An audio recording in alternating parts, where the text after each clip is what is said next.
But what did they determine the Chinese were doing?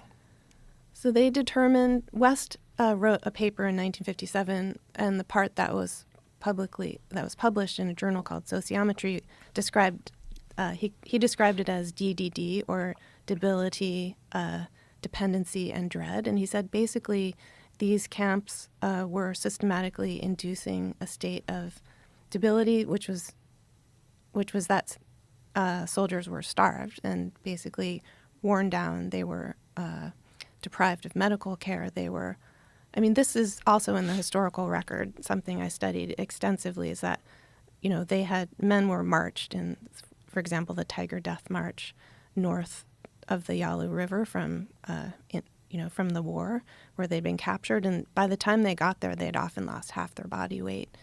They had been bombed by their own forces at night. They sometimes, they had to pour the blood out of their boots every morning just to keep going and not be, anyone who stopped would be shot. So by the time they got to the camps, they were really worn down. And a missionary who passed them in a train at that time wrote or described in an oral history that he didn't recognize them as Americans, that they were the most bedraggled.